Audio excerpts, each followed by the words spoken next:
الله وبركاته.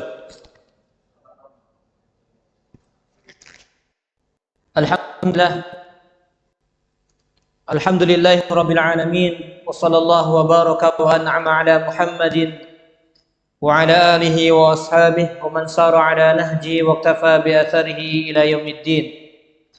قال الله تعالى في القرآن الكريم: يا أيها الذين آمنوا اتقوا الله حق تقاته ولا تموتن إلا وأنتم مسلمون. أما بعد. Alhamdulillah, puji dan syukur kepada Allah Subhanahu wa taala atas limpahan karunia kenikmatan yang Allah berikan kepada kita. Dan di antara kenikmatan yang kita rasakan tidak sebagaimana sebagian saudara-saudara kita yang sedang tertindas, yang sedang terjajah. Maka nikmat aman, nikmat damai, nikmat tenteram merupakan nikmat besar yang Allah berikan kepada kita.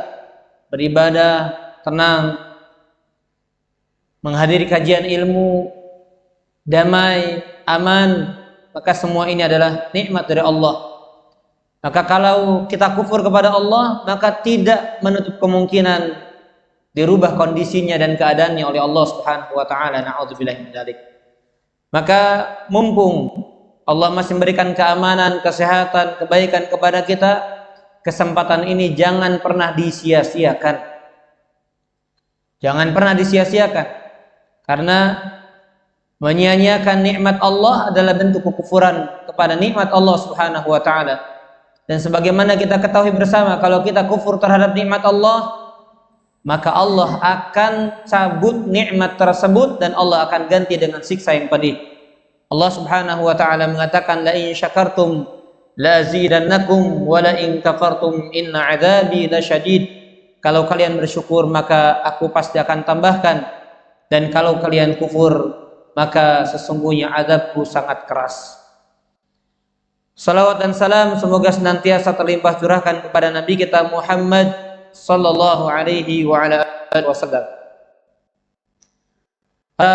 Jamaah, ikhwan dan akhwat, Bapak Ibu yang dirahmati Allah, insyaallah kita akan lanjutkan pembahasan kajian rutin kita, dan kita masuk di hadis yang ke-6 ya, dari hadis Arba'in An-Nawawi yang kita kaji secara terperinci insyaallah taala.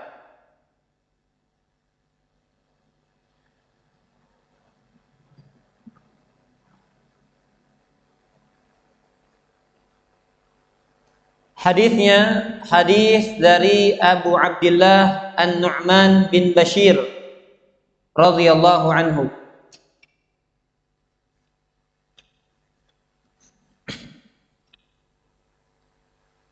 Qala, beliau berkata, sami'tu Rasulullah sallallahu alaihi wasallam yaqul, aku mendengar Rasulullah sallallahu alaihi wasallam bersabda, innal halala bayyin wa innal harama bayyin wa bainahuma umurum mushtabihat. Sesungguhnya halal itu sudah jelas, gamblang, sebagaimana sesungguhnya yang haram pun jelas. Wa bainahuma umurum mushtabihat, dan di antara keduanya, antara hukum halal dan hukum haram itu ada perkara yang masih syubhat. Artinya apa? Samar, masih rancu, belum jelas antara halal atau keharamannya. La ya'lamuhunna katsirun minan nas, yang mana perkara syubhat ini, perkara yang samar, yang rancu ini tidak diketahui oleh kebanyakan manusia. Jadi banyak orang yang nggak tahu perkara syubhat ini, apakah halal ataukah haram. Maka kemudian Nabi alaihi salatu wasallam mengatakan, faman ittaqa syubhat faqad istabra'a li dinihi wa 'irdihi. Maka barang siapa yang menjaga, yang berhati-hati yang menahan diri dari perkara yang syubhat, sungguh dia telah menjaga agamanya dan kehormatannya. Sungguh dia telah menjaga, dia telah memelihara, dia telah menyelamatkan agama dan kehormatannya. Sebaliknya, waman waqa'a fi syubhat waqa'a fil haram. Dan barang siapa yang terjatuh, terjerumus, terperosok kepada perkara yang syubhat, maka dia terjatuh kepada yang haram. Nanti akan dijelaskan maksud orang yang, kan ini belum jelas ya halal haramnya. Kenapa dihukumi orang ini ketika mendekati, ketika terjatuh, ketika sibuk dan sering jatuh kepada perkara syubhat? Kenapa dikatakan dia terjatuh pada perkara yang haram? Padahal perkaranya belum jelas, bisa jadi halal, tapi kemungkinan lain juga haram. Nanti akan dijelaskan. Nabi memberikan perumpamaan seperti seorang pengembala.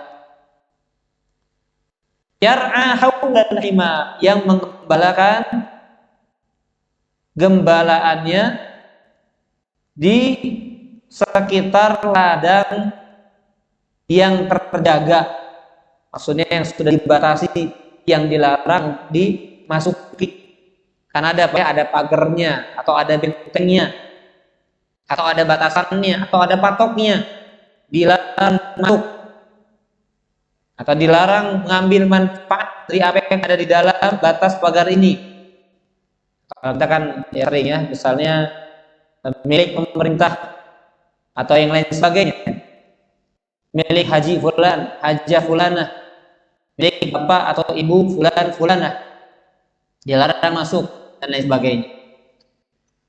Maka si pengembala ini, kata Nabi SAW, mengembalakan hewan gembalaannya di sekitar tanah terlarang yang dilarang untuk memasukinya. Yushiku an yaqo fihi. Maka namanya hewan hampir saja karena digembalakan di sekitar tempat terlarang, hampir saja memasukinya, atau bisa saja memasukinya atau memakan apa yang dilarang untuk dimanfaatkan dari batasan tersebut. Kemudian Nabi mengatakan, ala wa inna likulli malikin hima, sesungguhnya setiap milik, setiap raja itu punya batasan, punya daerah terlarangnya. Ala wa inna himallahi maharimuhu, maka ketahuilah sesungguhnya batasan Allah adalah apa-apa yang Allah haramkan. Jadi Allah membuat batasan untuk manusia, yaitu sesuatu yang diharamkan. Artinya yang diharamkan itu tidak boleh kita langgar, tidak boleh kita masuki, karena dilarang, dibatasi oleh Allah Subhanahu wa ta'ala. Kemudian Nabi SAW mengatakan, ala wa inna fil jasadi mudghah idza salahat salahal jasad kullu wa idza fasadal jasad kullu, ala wahyal qalbu. Ketahuilah, sungguhnya di dalam tubuh manusia itu ada sekerat segumpal daging. Apabila segumpal daging tersebut baik, maka baik seluruh jasadnya, seluruh fisiknya. Dan apabila segumpal atau sekerat daging tersebut rusak, maka rusak pula seluruh tubuhnya. Hadis yang diriwayatkan oleh Al-Imam Al-Bukhari dan Imam Muslim, hadisnya sahih. Baik, Bapak Ibu rahimani wa rahimakumullah ta'ala, kita akan kaji setelah ini hadis berkaitan dengan halal haram dan berkaitan dengan perkara yang syubhat. Dalam hadis ini, Bapak Ibu a'azzani Allah wa iyyakum, hukum terbagi menjadi 3. Yang kita ambil dari hadis ini, hukum terbagi menjadi 3, yaitu halal. Yang pertama, halal yang jelas kehalalannya bagi setiap orang. Jadi setiap orang mengetahui kehalalannya, berarti jelas bagi setiap orang. Ingat ya, ada yang jelas bagi sebagian orang, tapi tidak jelas bagi sebagian yang lainnya. Kalau ini jelas semuanya, semua tahu di sini Pak. Yang baru ngaji, yang sudah mengaji, apel, jeruk dan lain sebagainya, hukumnya apa? Halal, tanpa diragukan gitu. Orang yang ngaji juga tahu halal.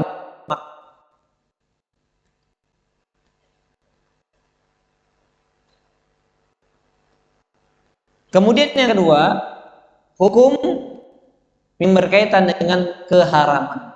Jadi hukum yang kedua adalah haram. Yang jelas keharamannya. Yang jelas keharamannya. Seperti apa?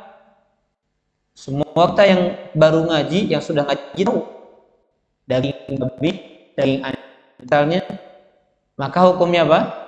Haram. Khamar yang memabukkan, narkoba, ganja dan yang sejenisnya, orang awam juga tahu haram. Jelas keharamannya bagi setiap orang. Mencuri, berzina, riba dan lain sebagainya. Dan yang kedua, mushtabihat. Hukumnya apa? Syubhat. Masih samar, belum jelas, tidak diketahui kehalalannya dan tidak diketahui keharamannya. Nah, kenapa tidak diketahui kehalalan dan keharamannya? Catat sebabnya. Kenapa? Kenapa terkadang perkara itu atau sesuatu itu tidak diketahui kehalalan dan keharamannya? Di antara sebabnya, yang pertama, masih samar dalilnya. Ada kesamaran, ketidakjelasan dalam dalil. Ya, mohon dipahami, diperhatikan Bapak Ibu sekalian. Kenapa masih belum jelas ini halal apa haram? Karena masih samar dalilnya. Apa yang dimaksud masih samar dalilnya? Maksudnya keabsahan, kevalidan, kesohihan hadisnya diperselisihkan. Ya. Kesamaran atau maaf, keabsahan, kesohihan atau kevalidan hadisnya masih samar.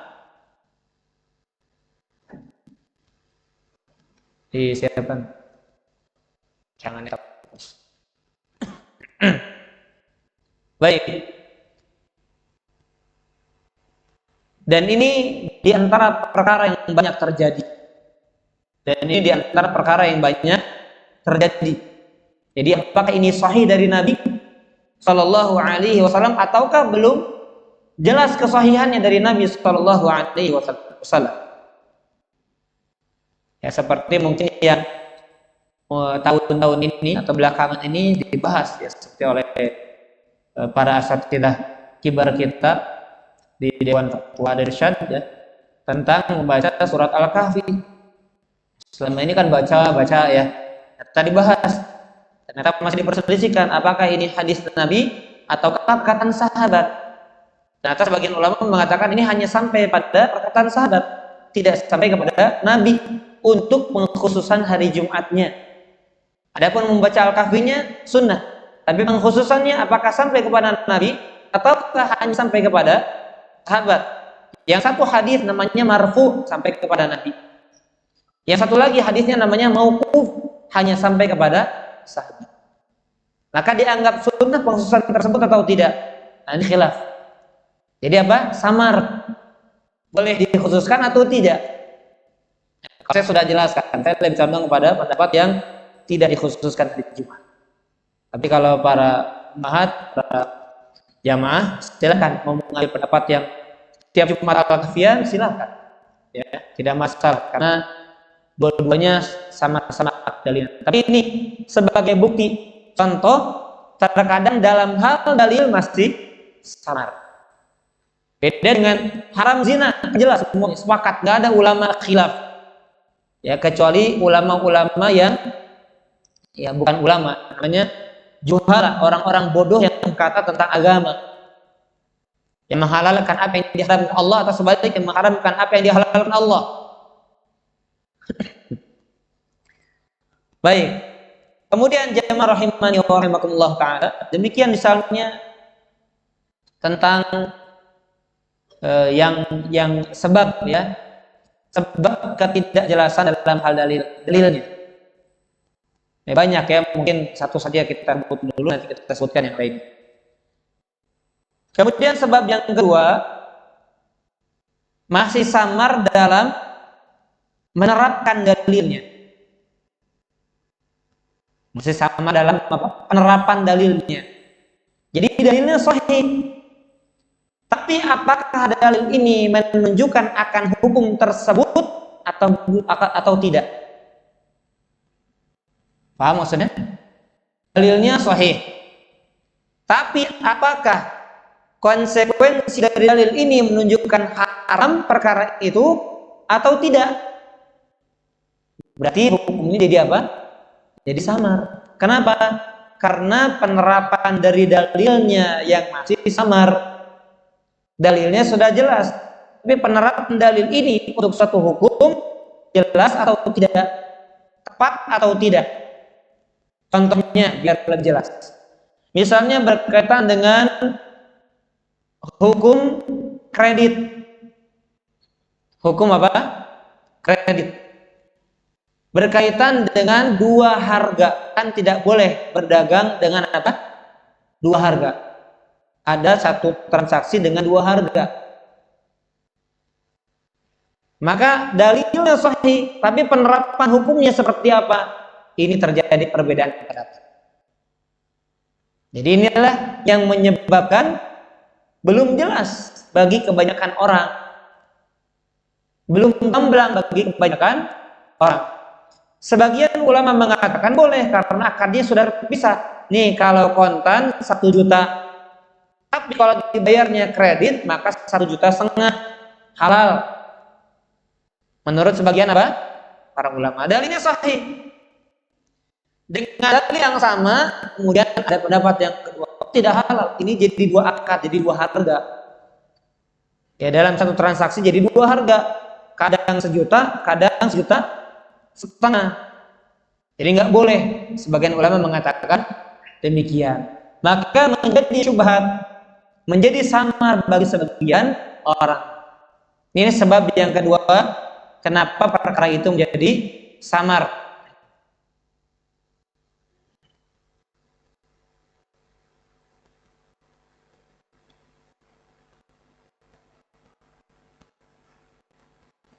Baik, ini diantara sebab, ya, diantara sebab hukum menjadi kurang jelas bagi sebagian manusia atau sebagian orang.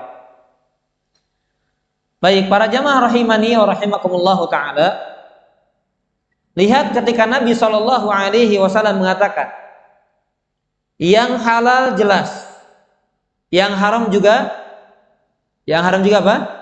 Jelas. Di antara yang halal dan haram ada perkara yang samar. Lihat apa kata Nabi tadi? Yang samar ini tidak diketahui oleh kebanyakan manusia. Oleh banyak manusia. Apakah kalimat kebanyakan manusia ini menunjukkan dominan atau tidak? Tidak, Pak. Tidak, Bapak Ibu sekalian. Jadi maksudnya apa? Ternyata yang syubhat ini banyak manusia yang tahu, tapi banyak manusia juga yang tidak tahu. Faham maksudnya? Maksudnya, misalnya tadi, misalnya hukum kredit tadi lah. Banyak orang nggak tahu ini halal apa haram, belum jelas. Tapi banyak orang juga yang sudah tahu ini halal jelas. Misalnya, ya kalau kita mengambil pendapat yang halal yang boleh. Jadi hadis ini atau kalimat tadi tidak menunjukkan kebanyakan manusia tidak tahu, bukan. Tapi menunjukkan banyak manusia yang tahu tentang perkara syubhat itu. Maksudnya tahu, sudah jelas ini halal atau haram. Tapi banyak juga manusia yang tidak tahu ini halal ataukah haram. Nabi tidak mengatakan la ya'lamuhunna aktsarun nas. Nabi tidak mengatakan tidak diketahui oleh kebanyakan manusia, tapi Nabi mengatakan tidak diketahui oleh banyak manusia. Jadi tidak menunjukkan berapa persen enggak. Misalnya kalau 70% manusia nggak tahu, berarti kan lebih banyak yang tidak tahu dibanding yang tahu. Tapi di sini Nabi menjelaskan sebagaimana banyak yang tidak menyadari, tidak tahu, belum jelas ini hukumnya, dan juga ada juga banyak manusia yang tahu hukumnya. Ini halal atau ini haram. Jadi bagi mereka tidak syubhat lagi. Artinya apa? Artinya ini hukumnya apa? Relatif.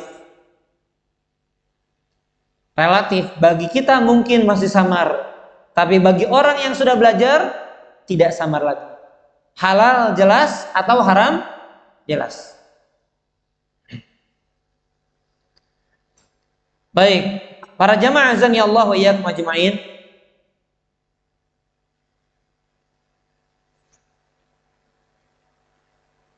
Nabi Shallallahu Alaihi Wasallam ketika menjelaskan kalimat, ketika menyebutkan kalimat ini, la ya'lamuhunna katsirun minan nas. Perkara syubhat tersebut tidak diketahui oleh banyak manusia. Ya. Sekali lagi saya jelaskan, di sini kalimat ini tidak menerangkan bahwasanya berarti sedikit manusia yang tahu, tidak, melainkan banyak juga yang sudah tahu. Ini perkaranya jelas. Banyak juga yang tidak tahu, ini perkaranya belum jelas. Paham sampai sini ya? Jadi tidak menunjukkan, karena kalau menunjukkan kebanyakan manusia tidak tahu, berarti yang tahu cuma sedikit. Sebagaimana misalnya dalam ayat tentang surat Al-Kahfi, Pak. Bapak Ibu kalau baca tentang surat Al-Kahfi, di sana kan ada kalimat apa? Tentang jumlah ashabul kahfi. Sab'atu wa thaminuhum sab'ah, dan bersamanya anjing, ya. Kemudian apa kata Allah Subhanahu wa taala? Tidak, la ya'lamu illa qalil. Tidak ada yang mengetahui jumlah pasti mereka kecuali sedikit. Berarti di sana menerangkan yang tahu cuma sedikit, yang tidak tahu berarti lebih banyak. Tetapi hadis ini tidak. Nah, hadis ini tidak menunjukkan mana yang lebih banyak, tidak. Jadi banyak yang tidak tahu sebagaimana banyak yang tahu. Baik, kemudian jamaah rahimani wa rahimakumullah, Nabi alaihi salatu wasallam mengatakan, barang siapa yang memelihara, menjaga dirinya dari perkara yang syubhat, menjauhkan dirinya dari perkara yang syubhat, faqad istabra'a li dinihi wa 'irdhihi, maka dia telah menjaga, memelihara apanya? Agama dan kehormatannya. Apa maksudnya? Orang yang menahan diri, orang yang menjauhkan diri dari perkara yang masih syubhat, berarti dia telah menjaga dirinya, menjaga agamanya, dan kehormatannya. Menjaga agamanya maksudnya menjaga antara hak dia dengan Allah. Menjaga agamanya maksudnya adalah menjaga antara dirinya dengan Allah. Bapak Ibu, kalau orang terjerumus kepada perkara yang haram, maka apa yang terjadi? Apa yang Allah janjikan kepadanya? Apa yang Allah ancam kepadanya? Disiksa, neraka. Berarti orang yang menjaga dirinya dari perkara yang belum jelas antara halal dan haramnya, karena masih ada kemungkinan yang haram, berarti dia telah menjaga, memelihara agamanya antara dirinya dengan Allah agar tidak disiksa, agar tidak diadab. Dia menjaga agamanya maksudnya adalah menjaga antara dirinya dengan Allah Subhanahu wa taala. Adapun menjaga kehormatannya maksudnya adalah antara dirinya dengan manusia. hubungan dirinya dengan manusia. Maka orang kalau menjaga dirinya dari perkara yang masih samar, terhormat dia di hadapan manusia. Beda dengan orang yang sembarangan, nggak peduli antara halal dengan haram. Maka apa yang terjadi? Kehormatannya tercoreng, kehormatannya tercabik, Bapak Ibu sekalian.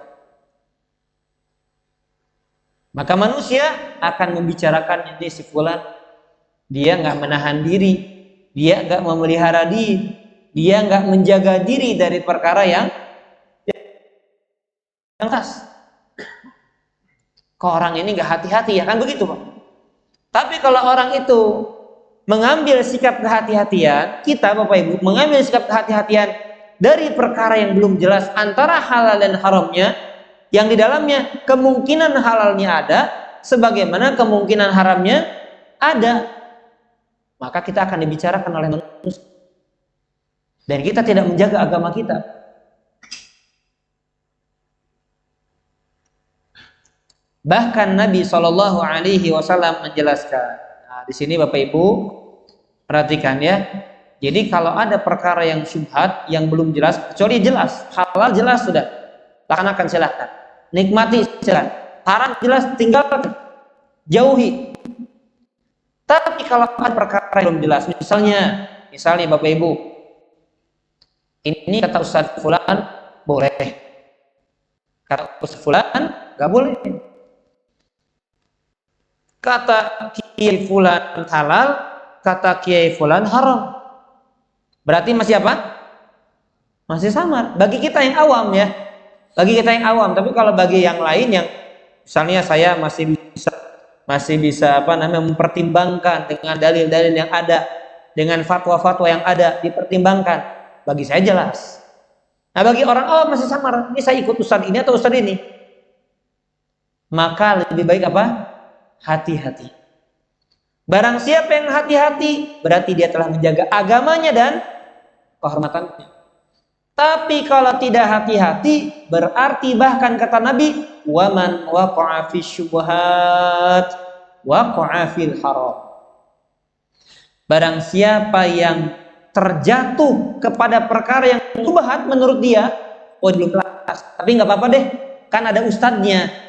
Misalnya dia nggak renungkan dulu, dia nggak gali dulu, dia nggak minta dulu sama Allah, ya Allah terangkan, jelaskan bagi saya apakah ini halal apa haram. Dia nggak minta dulu sama Allah, terabas saja gitu, bablas saja begitu. Apa kata Rasul? Maka barang siapa terjerumus kepada perkara yang masih syubhat, berarti dia kepada perkara yang haram.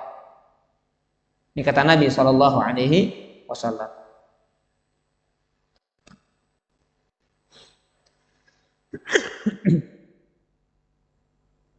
Karena contoh dari Nabi Shallallahu Alaihi Wasallam jelas. Ya, saya ibaratkan Bapak Ibu dengan buku inilah ya. Saya ibaratkan dengan buku ini. Buku ini apa namanya, batasannya ya. Bapak Ibu, ini batasannya buku ini. Di sini ada rumput, ya.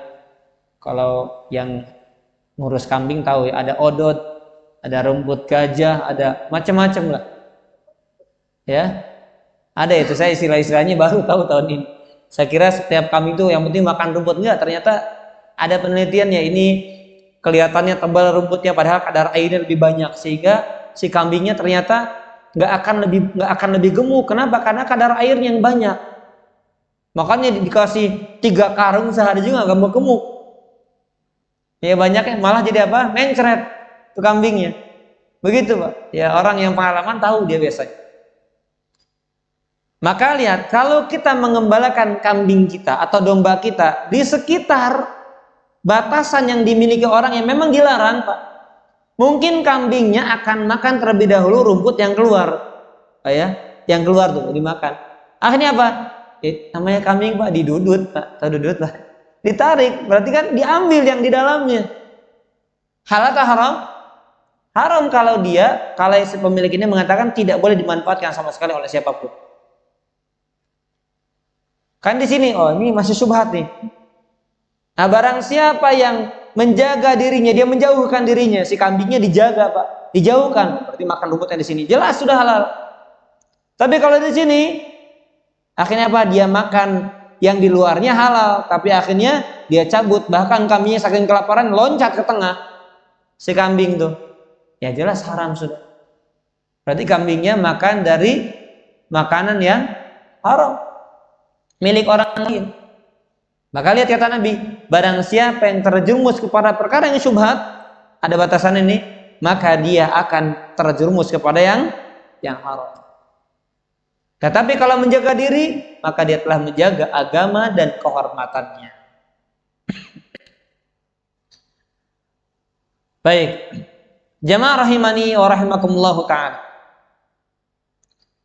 Nabi SAW di sini mengatakan, ala wa inna likulli malikin hima. Ketahuilah setiap raja itu punya batasan. Jadi setiap pemilik, Pak, pemilik ladang, pemilik lahan punya batasannya. Kayak kita nih, pemilik rumah, kita punya batasan. Ini pagar saya, ini patok rumah saya, ini patok tanah saya. Maka Allah pun punya batasan. Apa batasan Allah itu? Apa batasan Allah? Perkara-perkara yang diharamkan. Jadi perkara yang diharamkan itu batasan Allah, jangan diterjang, itu maksudnya. Sama ini batasan kita, jangan diterjang, jangan dilewati, jangan bablas kepada batasan saya ini. Kenapa? Haram. Maka demikian dengan Allah Subhanahu wa taala. Di sini ada zina, di sini ada mencuri, di sini ada korupsi, ada dusta, ada khianat, ada memutus silaturahim, ada lalai dan sebagainya macamnya. Jangan diterabas. Kenapa? Haram. Maka ini batasan ini. Nah, di luar batas ini silahkan halal. Ya, di luar batasan ini halal silahkan. Maka di luar apa yang diharamkan Allah silahkan halal, bebas. Silahkan nikmati, silahkan lakukan, silahkan jalankan. Baik. Kemudian jamaah rahimani wa rahimakumullah taala, Nabi SAW mengatakan di akhir hadis ini berkaitan dengan hati. Nabi, dalam setiap tubuh manusia ada sekarat daging, disebut dengan mudghah. Kenapa disebut mudghah? Mudghah itu madagho, yang artinya kunyah, jadi kecil, Pak ya. Sekarat daging ada pada tubuh kita itu, Pak, hati itu, atau jantung kalau terjemahkan, ya kalau dikunyah bisa masuk mulut kita. Berarti memang besarnya sekarat daging itu yang bisa dikunyah oleh mulut manusia. Nah, sekarat daging ini ternyata akan menjadi tolak ukur baik dan buruknya manusia. Ada kecil, Pak, bukan kepala kita yang jadi tolak ukur, bukan tangan kita yang panjang, bukan kaki kita yang besar dan panjang, bukan tubuh kita ini yang besar, bukan. Tetapi justru sekarat daging tersebut kalau baik kata Nabi, maka seluruh tubuhnya akan baik. Tetapi sebaliknya kalau sekarat daging tersebut buruk, maka seluruh tubuhnya akan buruk. Ketahuilah sekarat daging tersebut dinamakan dengan apa? Al-qalbu. Jamaah rahimani wa rahimakumullah ta'ala, sebagian para ulama mengatakan, yang memberikan perumpamaan, hati itu ibarat raja. Kalau rajanya baik, maka rakyatnya juga akan baik. Kan begitu, Pak ya? Pemimpin kalau baik, maka rakyatnya sejahtera. Lihat Nabi SAW, lihat Khalifah Ar-Rasyidun, Al-Khulafa Ar-Rasyidun, Abu Bakar, Umar, Utsman, Ali. Kemudian dilanjutkan dengan Umar bin Abdul Aziz, sejahtera. Kalau miskin ya memang ada miskin, karena sudah menjadi ketentuan Allah, Pak. Di zaman Nabi, Nabi adil. Tapi jangankan orang-orang jadi sejahtera, nabinya aja kelaparan. Ya nggak, Pak? Ya karena ya adil. Kalau miskin dan kaya nggak ada, Pak, pemimpin kemudian membuat semua orang jadi kaya. Karena sudah ketentuan Allah. Ada orang miskin akan ada orang kaya, ada orang kaya akan ada orang miskin. Tetapi bagaimana seorang pemimpin harus adil, mensejahterakan rakyatnya, minimal mengurangi beban atau tidak berbuat zalim lain. Ya, misalnya ada orang nggak mampu, dia bekerja nggak mampu, kemudian dia keterbatas rezekinya. Memang Allah mengatakan kalau seandainya walau basatallahu rizqa li ibadihi labaghaw fil ard. Kata Allah mengatakan di dalam sebuah ayat, kalau Allah jadikan semua orang manusia kaya semuanya, mereka akan merusak di atas muka bumi.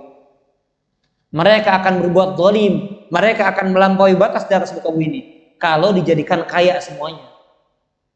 Itu sudah menjadi ketentuan. Dulu zaman sahabat sama, di zaman Khulafa ar-Rasyidun sama juga, ada orang miskinnya.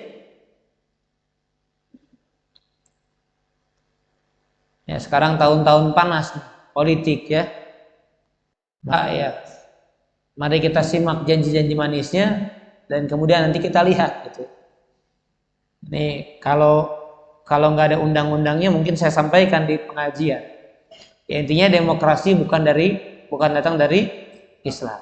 Ya, tata cara memilih sebagaimana ada negeri kita datang dari Islam. Saya hanya menyampaikan hukum. Di sini tidak ada kalimat ngajak golput, ngajak milih pasangan mana, saya nggak ada. Ya, karena saya baru baca juga orang yang mengajak untuk menjadi golput itu bisa terjerat undang-undang, bisa dipenjara ya. 6 bulan minimal kalau nggak salah. Jadi para dai juga harus hati-hati karena ya akan ada madarat yang timbul. Mungkin kalau silent mungkin aman ya, tapi kalau di live misalnya ngajak golput atau yang lainnya khawatir ada madarat. Ya, kita jelaskan secara hukum Islam. Ya, tata cara pemilihan di negeri kita ya tidak sesuai, tidak berdasarkan Al-Quran dan Sunnah Nabi SAW. Karena semua suara sama, suara pezina dengan suara kiai sama, ya, suara ustadz dengan suara orang awam sama, suara peminum khamr ya dengan suara peminum susu, peminum kopi sama suaranya. Baik, jamaah rahimani wa rahimakumullah. Sebagian ulama yang menolak bahwasanya hati itu ibarat raja. Kalau rajanya baik, maka rakyatnya juga akan baik. Ini tidak. Ini sebagian ulama memberikan komentar. Kenapa, Pak? Karena terkadang raja itu tidak ditaati. Karena terkadang raja itu tidak ditaati. Coba ada presiden atau ada raja, kerajaan atau sultan atau ada perdana menteri. Wahai rakyatku, kalau kalian ingin sejahtera, maka lakukan ini. Ada orang yang taat, ada orang yang maksiat, tidak taat. Nah, dikomentari oleh para ulama, perhatikan ini penting Bapak Ibu. Dikomentari oleh para ulama, hati itu ibarat raja. Kalau rajanya baik, maka seluruh anggotanya, masyarakatnya, rakyatnya baik. Ini dikomentari. Kenapa? Berarti kan kalau hati itu raja, berarti fisik juga sebagai rakyatnya, sebagai warganya akan mengikuti apa? Raja. Rajanya baik, rakyatnya baik. Tapi tidak, kata para ulama. Raja itu terkadang tidak ditaati. Akan tetapi kalau hati pasti ditaati. Kalau hatinya memerintahkan kepada keburukan, maka fisik pasti akan jatuh pada kemaksiatan. Ini sesuatu yang pasti tidak akan bertabrakan. Kalau hati mendorong kepada keburukan, fisiknya pasti terhantar kepada keburukan. Tetapi kalau hatinya menghantarkan, memotivasi, mendorong kepada kebaikan, maka fisik pun akan terdorong melakukan kebaikan. Kenapa kita tergerak untuk datang ke majelis ilmu? Karena hati kita mendorongnya. Kenapa kita terdorong kepada kemaksiatan? Karena terbesit dalam hati kita. Hati yang mendorong sehingga fisik pun melakukan maksiat. Jadi kalau hati pasti ditaati, akan kalau raja gak mesti ditaati. Ya, maka perumpamaan dari Nabi ini yang paling sempurna. Ketahuilah dalam jasad manusia ada sekarat daging. Kalau baik maka seluruh fisiknya akan baik. Kalau buruk maka seluruh fisik akan buruk. Ketahuilah itu adalah hati, qalbu manusia.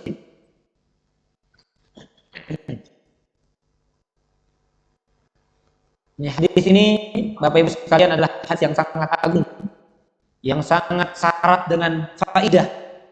yang penuh dengan makna luar biasa. Ya, kalau dibahas mungkin bisa jadi satu kitab, bisa jadi berkitab-kitab. Namun sebagaimana dikatakan oleh Syekh Utsaimin rahimahullah, ya ini hadis yang luar biasa, yang lembaran-lembaran pun tidak akan cukup untuk mengkaji hadis ini. Nah, penuh dengan faedah, apalagi berkaitan dengan hati. Kalau dirinci lagi berkaitan dengan halal haram, dirinci lagi dengan perkara syubhat dan lain sebagainya. Tapi mungkin beberapa faedah akan kita kaji berkaitan dengan hadis agung dan hadis yang mulia dari Nabi sallallahu alaihi wasallam. Baik. Di antara faedah yang bisa kita petik dari hadis ini, tadi sudah kita singgung yang pertama, hukum itu terbagi menjadi berapa? 3 dari hadis ini ya. Kalau digabung dengan hadis lain ada makruh, ya, ada mubah, kan gitu. Kalau dari hadis ini berkaitan dengan 3 hukum, halal, haram, dan syubhat. Nah, yang syubhat ini kami bahkan keterangannya dan penjelasannya. Ini yang terjadi perselisihan di antara manusia. Ada sebagian mengharamkan, ada sebagian yang menghalalkan. Syekh Utsaimin rahimahullah memberikan sebuah contoh tentang hadis ini, yaitu hukum rokok. Yaitu apa? Rokok.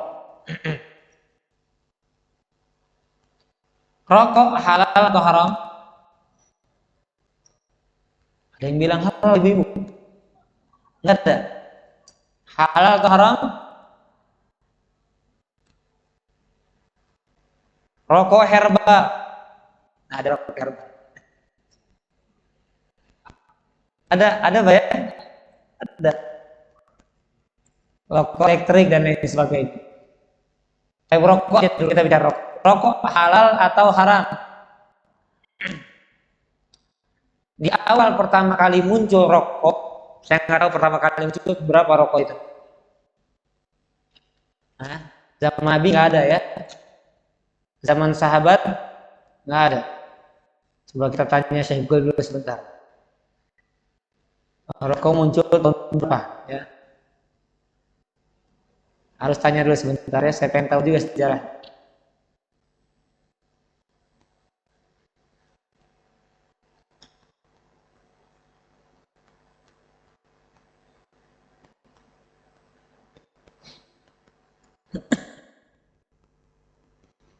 Dimulai pada 4000 tahun sebelum Masehi. Berat sangat ya. Berarti sudah ada zaman dulu. Cuma mungkin kadang begini Pak. Kadang muncul sejak lama, tapi mungkin di zaman tertentu hilang. Kemudian muncul lagi. Karena kalau ada di zaman Nabi pasti sudah dijelaskan secara khusus. Ya, tapi kita nggak pernah dengar ya ada sahabat perokok gitu. Atau mantan perokok nggak ada. Ya, saya nggak pernah dengar. 40 tahun sebelum Masehi ya. Wallahu a'lam ini. Benar atau tidak?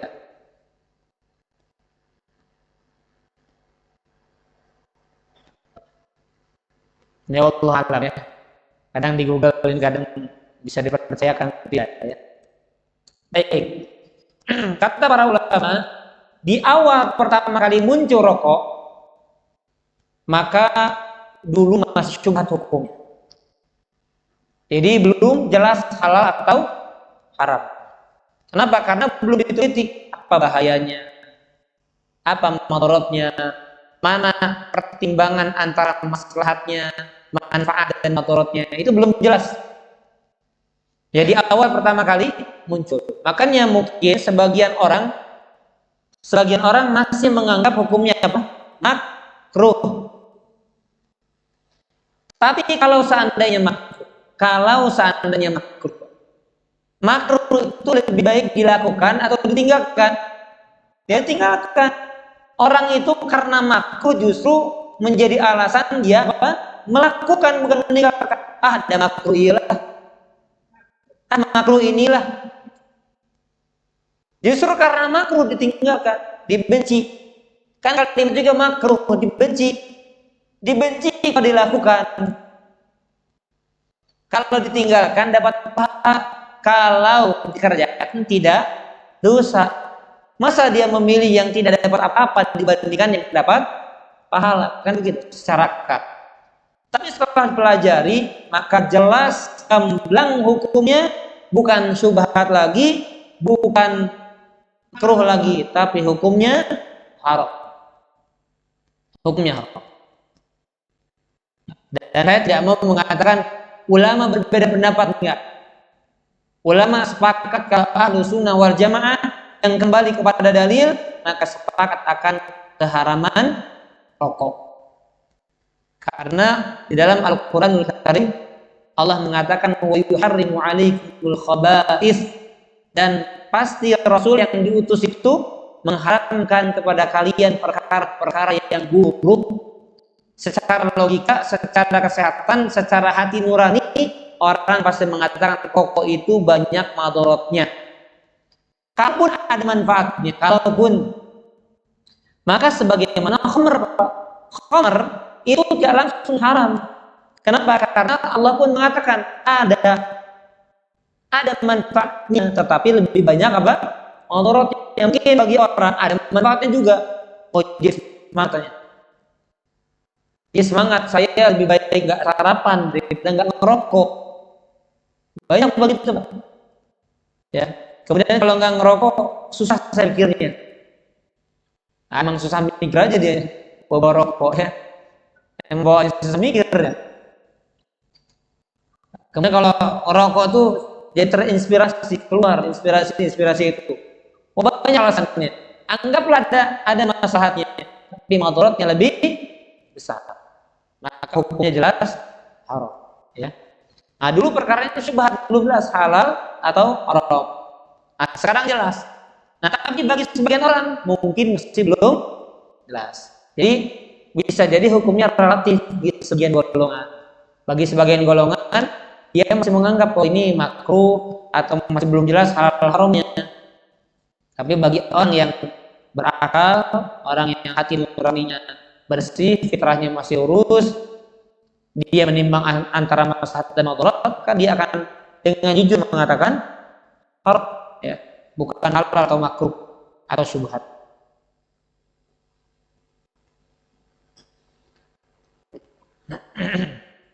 Baik.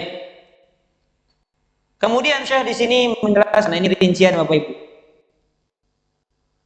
Ada 4 sebab hukum itu menjadi syubhat. Kalau tadi berkaitan dengan dalilnya. Ada 4 sebab kenapa sebuah perkara itu menjadi samar. Yang pertama, kurangnya ilmu. Orang awam, kenapa tahu? Karena kurang ilmu. Makanya orang-orang awam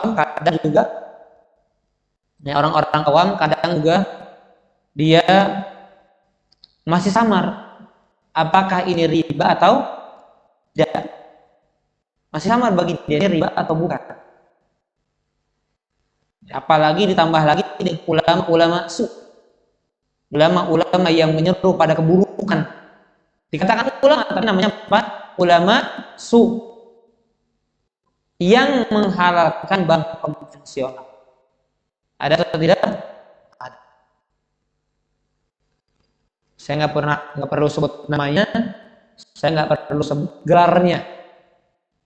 Kenapa? Karena kalau orang ini mati misalnya, maka hukum ini akan terus jelas. Siapapun yang mengatakannya, maka hati-hati jauh tinggal.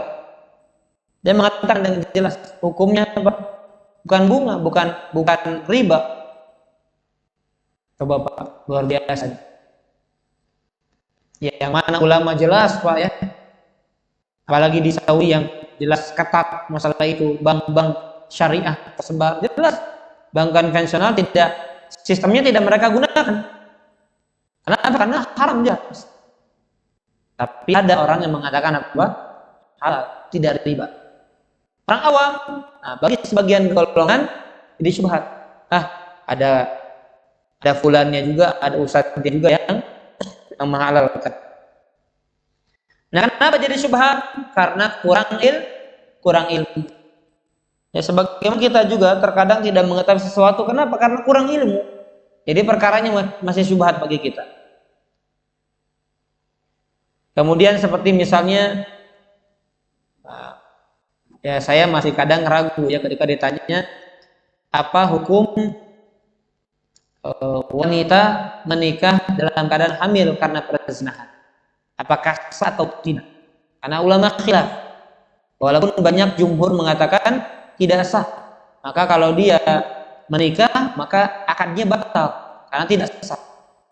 Ya, misalnya laki-laki dan perempuan melakukan perzinahan, na'udzubillah min dzalik, sampai hamil perempuannya. Dalam kondisi hamil dinikahkan. Itu masyarakat kita kan sudah tidak asing gitu, Pak. Betul tidak?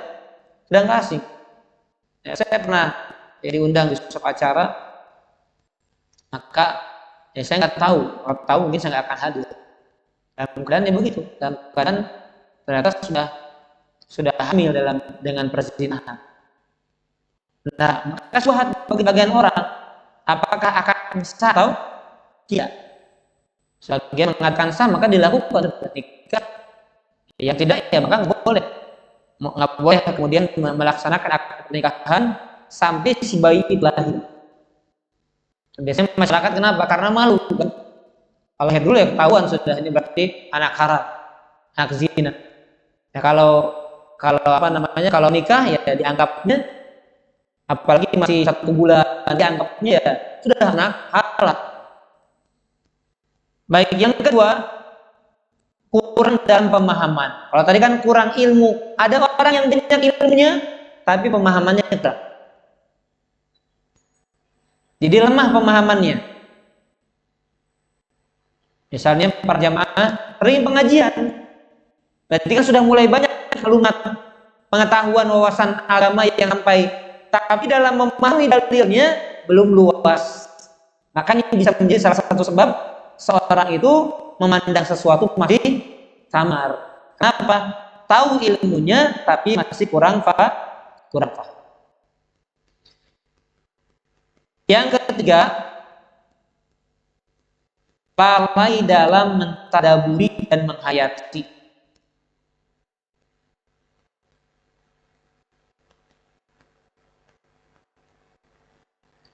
Lalai dalam menghayati, mentadaburi dan mendalami. Nah, ini penting. Jadi ada dalil, bahkan pernah suatu ketika Imam Syafi'i kalau nggak salah. Jadi pernah beliau tidak melakukan qiyamul lail karena memikirkan satu hadis. Maka beliau mengatakan memikirkan ilmu jauh lebih mulia dibandingkan qiyamul lail. Ya. Talabul ilmi, menuntut ilmu itu jauh lebih utama pahalanya dibandingkan qiyamul lail. Karena kan menuntut ilmu hukumnya apa? Wajib, qiyamul lail sunnah. Nah, maka lihat dalam satu hadis para ulama bisa menerangkan faidah karena pemahaman yang sangat mendalam. Kemudian direnungkan, gabungkan, dikorelasikan antara satu hadis dengan hadis yang lainnya. Tapi kalau apa? Dari hadis ini tahunya hukumnya haram sudah. Padahal bisa jadi beberapa hukum muncul dari satu hadis itu. Ya, jadi ini sebab kenapa seorang itu masih syubhat. Kenapa? Karena dia lalai atau kurang mentadaburi, kurang mendalami suatu dalil. Yang keempat, yang terakhir, dan ini yang paling bahaya. Ya, ini paling bahaya. Kenapa syubhat? Karena su'ul qasdi, tujuan yang buruk. Kenapa? Karena tujuan yang buruk.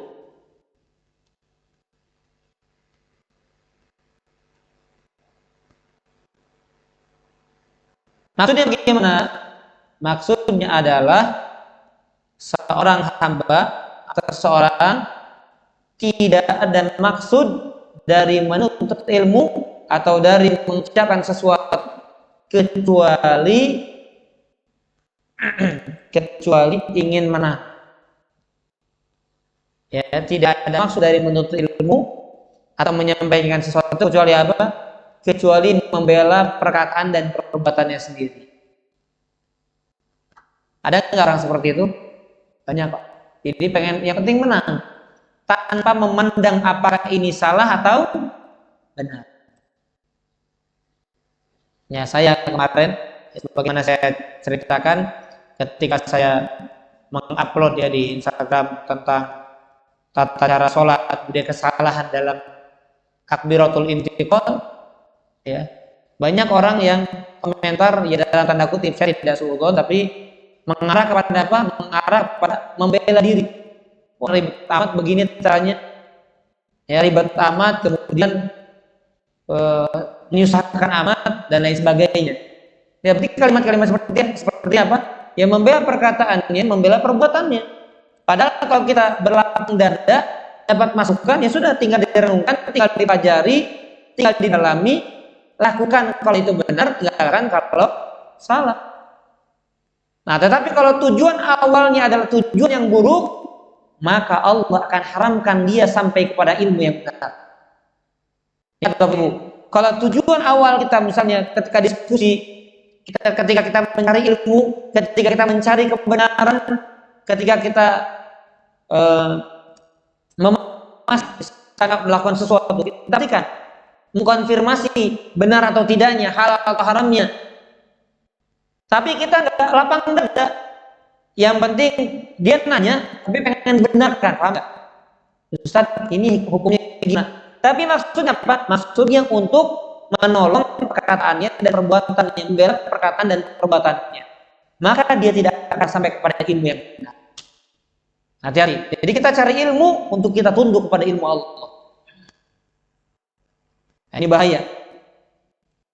Tidak sedikit Pak, mengadu domba antara satu ustaz dengan ustaz lainnya untuk apa?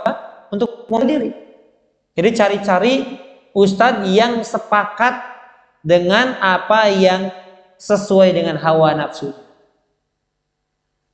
Hati-hati kalau kita punya sifat seperti ini, nggak akan pernah sampai kepada ilmu yang benar, ilmu yang hak.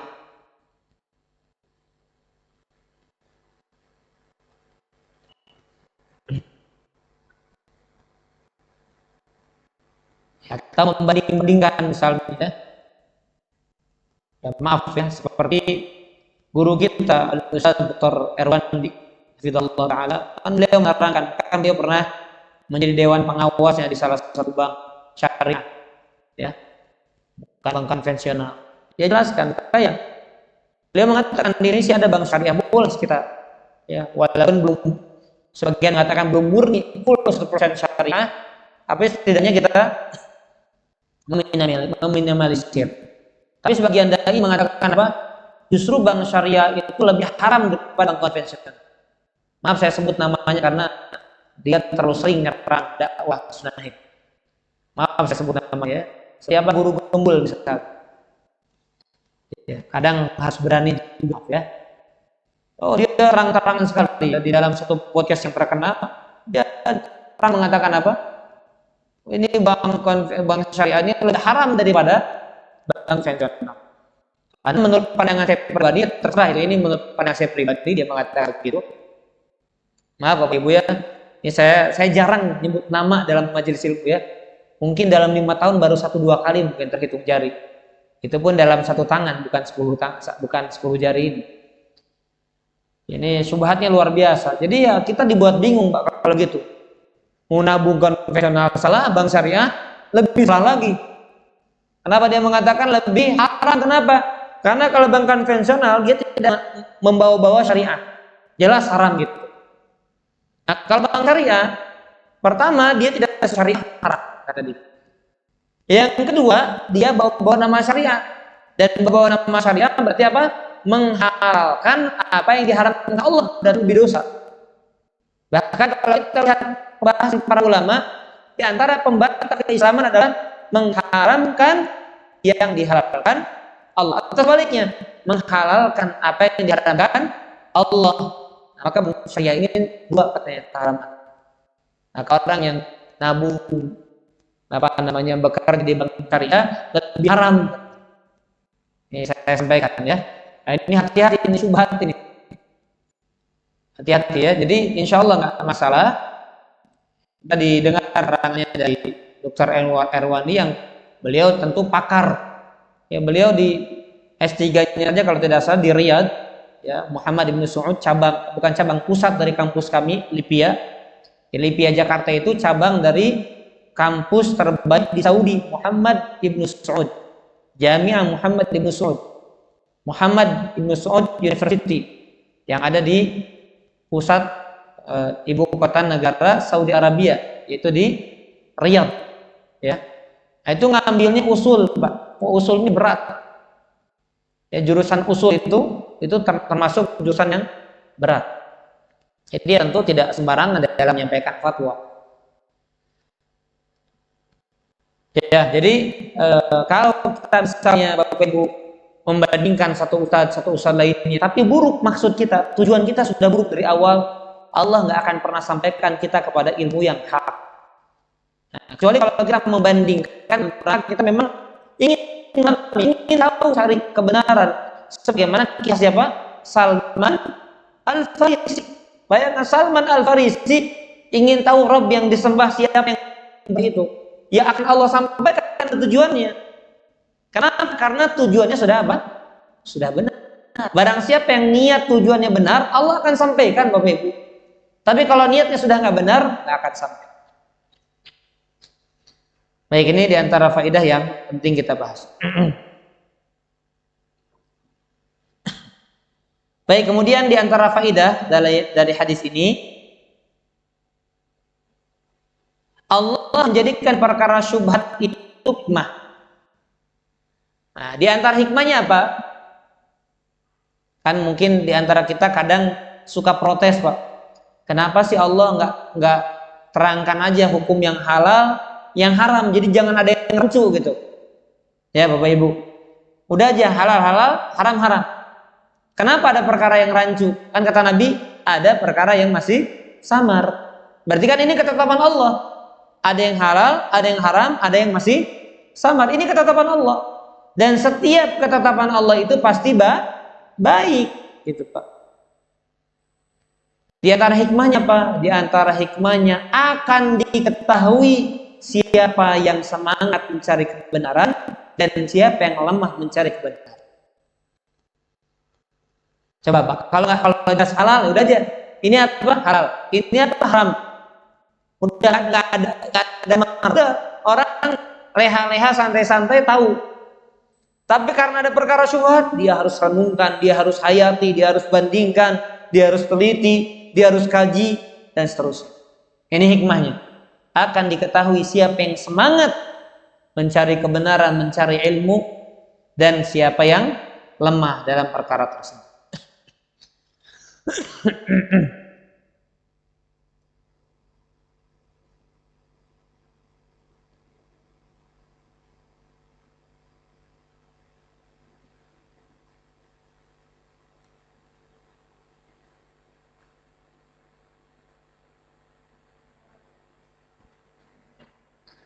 Kemudian faidah berikutnya, berupaya meninggalkan perkara syubhat.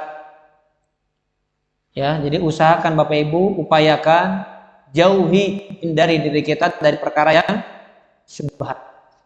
Jadi kalau ada perkara syubhat, tawakuf dulu Bapak Ibu. Jadi tahan diri kita dulu, jangan tergesa-gesa mengambil keputusan. Jangan buru-buru. Kenapa? Karena kalau buru-buru maka akan banyak diri kita menjerumuskan kepada perkara yang haram. Tapi kalau kita berhati-hati, maka insya Allah akan jaga agama dan juga kehormatan kita.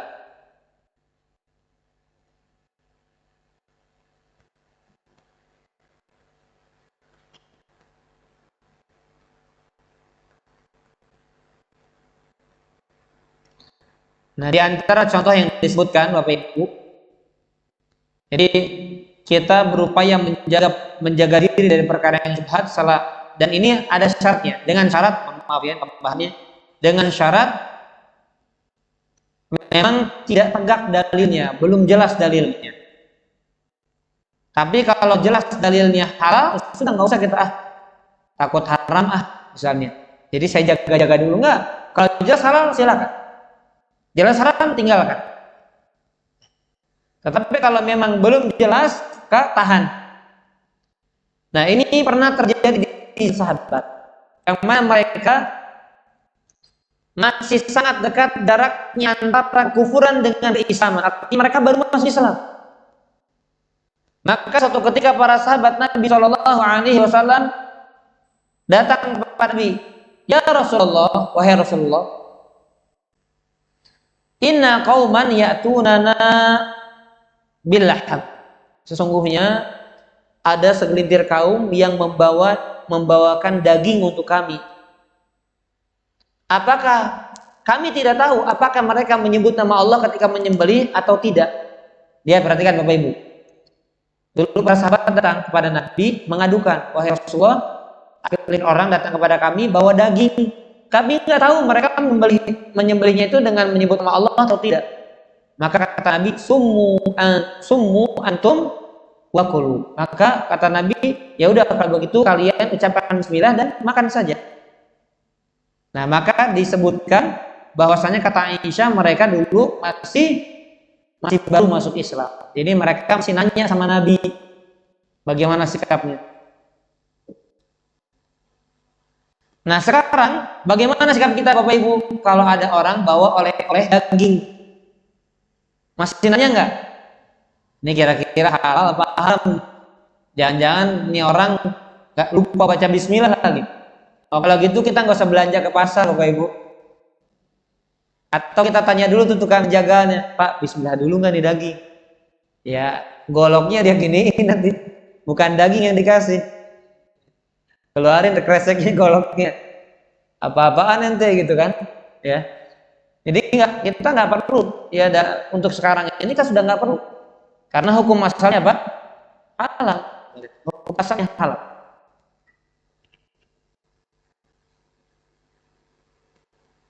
Beli ayam, tukang ayam misalnya lewat di depan rumah kita tanya, Pak, bismillah dulu nggak? Repot semuanya.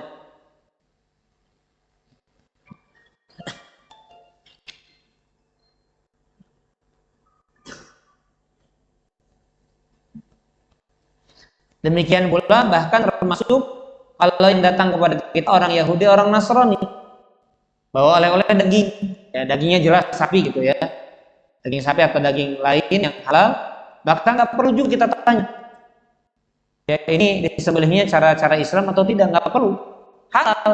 Karena Allah mengatakan di dalam surat Al-Maidah ayat kelima kalau tidak salah, wa ta'amukum halal lakum wa ta'amukum halal lakum, wa ta'amukum halal lakum wa ta'amukum halal lakum.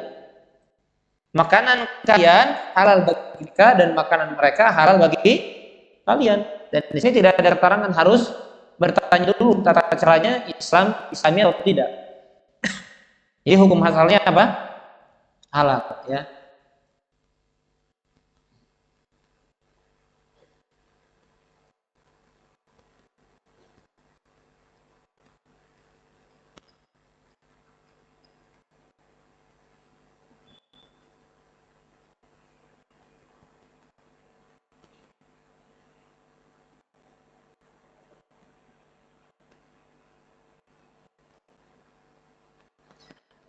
Contoh lain, ini penting saya bagaimana tekad kami ya.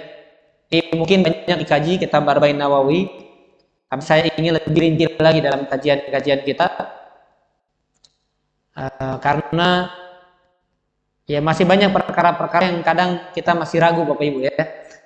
Contoh lain Bapak Ibu sekalian, misalnya di pakaian kita terkena percikan atau terkena noda. Nah, kita ragu Bapak Ibu, ini nodanya najis atau tidak? Ya, maka lihat dari sisi kuat dan lemahnya keraguan tersebut.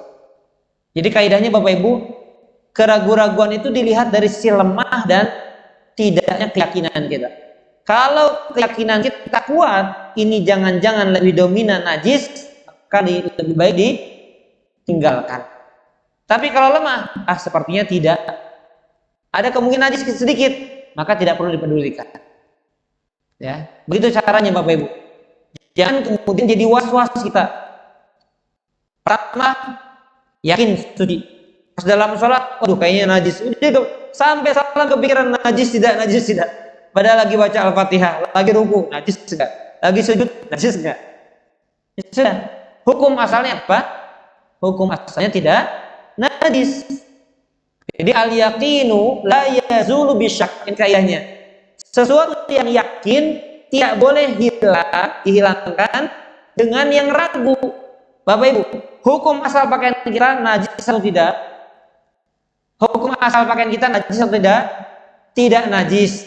Ada noda, masih ragu, masih syubhat. Ya, maka kembalikan ke hukum asal. Hukum asalnya apa tadi? Tidak najis. Berarti yakinnya kita tidak najis. Kapan jadi najis? Kalau yakin najis. Jadi kalau al yakin yazulu bil yakin, sesuatu yang yakin harus hilang kalau dengan ya yakin. Jadi misalnya pakaian kita suci, ya, pakaian kita suci dan terpercik air seni yakin najis atau tidak? Yakin. Nah, berarti kalau yakin terperciknya noda najis, maka barulah yang yakin tidak najis menjadi najis dengan keyakinan kita. Tetapi kalau dengan perkara yang masih ragu-ragu, maka kembali kepada yang yakin. Kenapa yang yakin ini tidak boleh dihilangkan dengan sesuatu yang masih diragukan? Paham Bapak Ibu? Ini kaidah penting, ya. Jadi tidak membuat was-was kita, karena seringkali sama seperti kita wudunya sudah batal atau walaupun memang yang terbaik wudu lagi. Kenapa? Karena walaupun dalam keadaan suci, kita dianjurkan untuk memperbaharui wudu setiap salat. Ya, jadi kalau setiap salat kita wudu itu lebih baik. Tapi kalau tidak wudu, misalnya ini saya batal atau enggak? Hukum asalnya suci atau tidak kita? Suci, karena kan tadi sudah wudu kita pas maghrib, misalnya antara maghrib dan isya. Udah kentut atau belum? Tapi jangan ragunya pribadi, ya, jangan orang lain udah dengar, udah bau, kita nggak nyium, padahal dari kita itu. Ya. Nah, ini agak-agak kadang-kadang juga kalau begini, ya. Dia udah nyium, orang lain udah nyium, kemudian udah dengar orang lain, bunyinya dari kita, kemudian kita padahal dia, gitu ya. Nah, kalau dia misalnya benar-benar nggak dengar, benar-benar nggak merasa keluar, ya, nggak ada suaranya, nggak ada aromanya, maka kemudian dia ragu, ini saya sudah batal atau masih suci, maka kembali kemana? Lebih baik hati-hati wudu lagi atau nggak perlu? Nggak perlu. Nggak, ini kita bicara apakah kita suci atau tidak? Tidak perlu. Kenapa? Karena hukum asalnya adalah suci. Walaupun kita ragu-ragu, hukum asalnya suci. Sampai yakin kalau kita benar-benar sudah tidak suci dengan kentut atau buang angin, atau dengan buang air kecil atau buang air besar, ya. Lalu bisa hilang keyakinan kita akan kesucian kita karena keyakinan kita kalau kita sudah batal.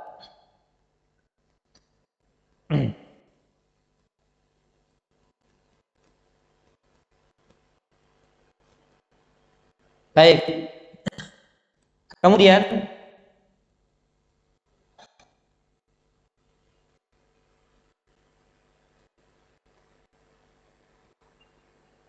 yang berikutnya, bahwa ini berkaitan dengan hati, ya, hadis yang berkaitan dengan kalimat hati tadi, bahwa poros dari amal itu adalah hati, atau poros amal baik dan buruknya adalah hati. Maka jamaah, ya, kalau fisik kita dalam keadaan baik, dengan qiyam kita, dengan ruku kita, dengan sujud kita, dengan tasbih kita, tapi hati kita buruk, maka percuma. Ya, padahal kita qiyam, sholat, ruku dalam rangka sholat, sujud dalam rangka sholat, takbir dalam rangka sholat, tasbih dalam rangka sholat, tahmid dalam rangka sholat, tahlil, tasyahud dalam rangka sholat. Tapi hati kita buruk, maka sholatnya baik atau buruk? Buruk. Makanya lihat dari sini kita sepakat dengan ucapan Al-Imam Ibnu Qayyim rahimahullah yang mana beliau mengatakan rintihan, jeritan hati pelaku maksiat jauh lebih dicintai daripada tasbih orang yang ujub. Jeritan, rintihan hati orang yang bermaksiat jauh lebih baik dibandingkan tasbih ahlul dzikir orang yang ujub. Sepakat atau tidak, Pak? Orang nangis, perintihnya sakit, tapi karena maksiat buruk atau tidak? Buruk, tapi menghantarkan dapat kesalahan, mati dia, masa sakit dia, itu jauh lebih dicintai Allah dibandingkan dia. Subhanallah, Allahu Akbar, Alhamdulillah, tasbih Pak, tahmid, takbir, tahlil, tapi diiringi dengan apa? Ujub. Nih saya ahli dzikir, itu batal pahalanya, nggak dapat apa-apa, walaupun secara zahir yang nampak di atas takbir, tahlil dan lain sebagainya. Nah, lihat baik dan buruknya amal berporos pada apa? urusan hati. Maka Bapak Ibu sekalian, perhatikan hati kita. Ikhlaskah kita dalam beramal? Luruskah kita dalam beramal? Jujurkah tidak kita dalam beramal? Ini menjadi tolak ukur kita dalam mendapatkan kebaikan ataupun keburukan.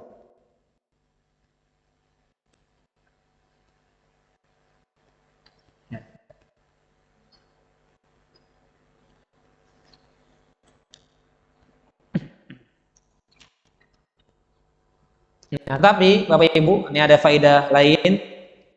Hadis ini sebagai bantahan kepada para pelaku maksiat yang berdalih, yang beralasan yang penting hatinya baik. Nah, ini bantahan kepada orang yang melakukan maksiat berdalil dengan yang penting hatinya baik. Apa bantahan yang bisa kita sampaikan? Kalau hati baik, maka fisiknya tidak akan maksiat. Kalau hati baik, maka fisik tidak akan maksiat. Kan ada orang bermaksiat, tidak pakai jilbab, merokok misalnya, tidak sholat jamaah, kemudian mengatakan apa? Takwa itu di hati letaknya.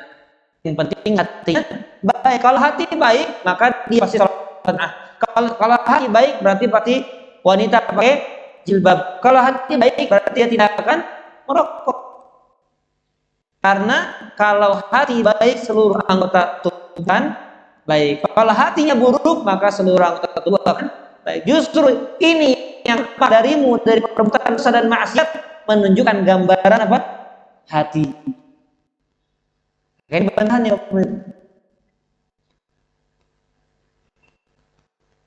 Ada faedah yang ingin saya tambahkan. Tapi terkadang Bapak Ibu sekalian, terkadang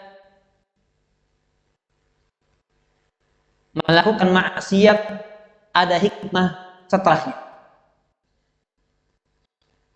Ya, bagi orang-orang yang ingin kebaikan, Bapak Ibu. Bagi orang-orang yang ingin kebaikan, ada hikmah di balik dia melakukan maksiat dan dosa. Bukan sebagai dalih ini Bapak Ibu. Bukan sebagai hujah, bukan sebagai alasan membenarkan kemaksiatan dan dosanya, bukan. Akan tetapi sebagai bentuk perenungan bagi kita semua, Bapak Ibu. Baik yang melakukan maksiat atau orang yang melakukan ketaatan yang memandang kerdil dan buruk orang yang melakukan maksiat. Apa hikmahnya? Hikmahnya Bapak Ibu, manusia atau hamba Allah yang Allah takdirkan, Allah jatuhkan dia melakukan dosa dan maksiat, maka dia tidak menyombongkan diri dan merasa kerdil, merasa kecil di hadapan Allah. Merasa buruk Bapak Ibu. Kenapa saya pendosa? Saya pelaku maksiat. Saya khawatir enggak Allah masukkan dalam surga. Saya khawatir enggak Allah ampuni. Coba Bapak Ibu, kalau lurus saja. atau misalnya maksiat tapi dia tidak ketahuan, ditutup sama Allah, maka apa yang terjadi? Dia merasa aman dan terus merasa soleh, terus merasa apa? Merasa baik, merasa lebih afdol, lebih mulia dibandingkan orang lain. Padahal kalau Allah bongkar apa yang isi yang ada di dalam hatinya, Allah bongkar apa yang tersembunyi dari perbuatan-perbuatannya, Allah bongkar ternyata hatinya sering merendahkan orang lain, sombong, angkuh, padahal terlihat di dalam fisiknya Pak, senyum, tawadu, alim, soleh, padahal buruk. Nah, lihat, gak ketahuan, gak kelihatan keburukannya. Tetapi orang yang bermaksiat, ada yang terlihat kemudian dia jatuh dalam maksiat, tapi dia taubat. Nah, ini bagi orang yang maksiat tetapi dia taubat, maka ada hikmahnya. Hikmahnya dia akan semakin merendahkan dirinya di hadapan Allah. Coba Bapak Ibu sekalian, mungkin pernah merasakan ini. Saya sudah banyak dosa. Bapak Ibu, saya mau pendosa. Coba kalau dari kecilnya seolah lurus saja, seolah saya bilang, walau Bani Adam, semuanya Bani Adam adalah pendosa. Kul Bani Adam khata, itu kata Nabi, setiap Bani Adam banyak apa? Banyak salah, banyak dosa. Tapi yang ada orang yang terlihat lurus saja. Akan lihat, khawatirkan dia tidak merasa melakukan dosa, dia merasa lurus, dia merasa soleh, kemudian dia merasa menganggap dirinya jauh lebih bertakwa, jauh lebih beriman, jauh lebih baik daripada orang lain. Dan ini perbuatan yang akan menggugurkan pahala amalnya. Na'udzubillah min dzalik.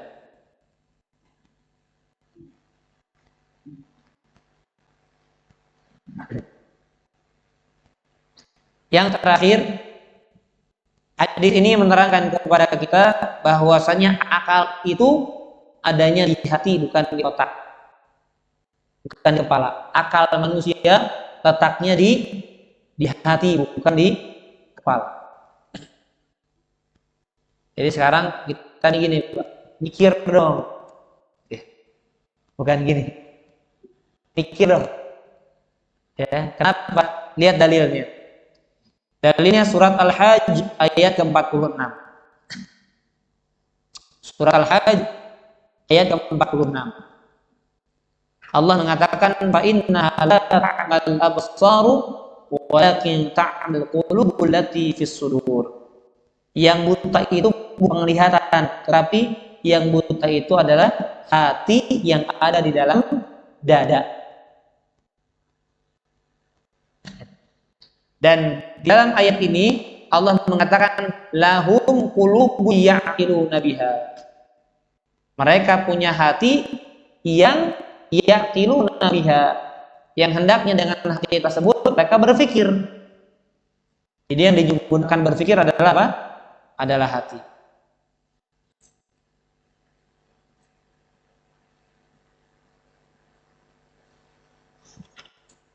Wallahu a'lam bishawab. Baik, demikian Bapak Ibu sekalian yang dapat kami sampaikan dari pembahasan kitab Al-Arba'in An-Nawawiyah.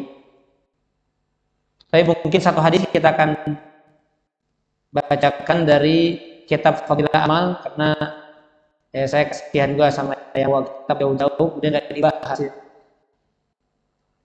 Mungkin satu dua hadis kita bacakan ya.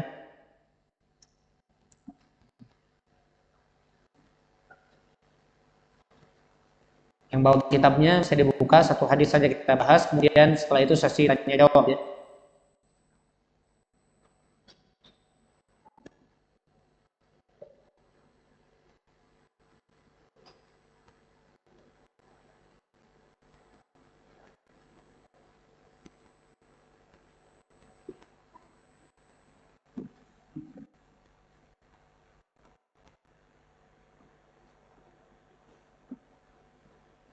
Kayaknya pinjam kitabnya. Kayak mana ketinggalan di HP nggak ada. Keutamaan salat Masjidil Haram. Ini ya? Ini? Betul ya? Baik, hadis yang ke-9, keutamaan salat di Masjidil Haram. Dari Jabir radhiyallahu anhu, beliau berkata, Rasulullah sallallahu alaihi wasallam bersabda, "Salatun fi masjidi afdalu min alfi salatin fi ma siwahu ila al-masjidil haram. Wa salatun fil masjidil haram afdal min mi'ati alfi salatin fi ma siwa." Salat di masjidku, maksudnya apa? Masjid Nabawi, lebih utama daripada 1000 salat di selain masjid ini, kecuali Masjidil Haram. Salat di Masjidil Haram lebih utama daripada 100.000 salat. Ulama berbeda pendapat tentang makna salat yang dimaksud dalam hadis. Sebagian berpendapat bahwa maksudnya adalah seluruh salat, baik yang wajib maupun yang sunnah. Sedangkan sebagian ulama berpendapat bahwa salat yang dimaksud adalah khusus salat wajib saja. Kenapa? Karena mereka berpendapat khusus salat wajib saja karena salat sunnah yang terbaik tetap di rumah. Jadi qobliyah dan ba'diyah tetap di gitu ya. Karena kalau seandainya lebih baik di Masjidil Haram, Masjid Nabawi, maka Nabi tahajudnya, qobliyah ba'diyahnya akan melakukan di masjid. Yang kedua, salat wajib di kedua masjid tersebut, yaitu Masjidil Haram dan Masjid Nabawi, pahalanya dilipat gandakan. Baik, di sini Syekh Utsaimin menjelaskan, jika ada seorang berkata, apakah keutamaan di atas berlaku untuk salat fardu dan salat sunnah? Maka jawabannya terdapat rincian. Rinciannya adalah semua salat fardu, semua salat fardu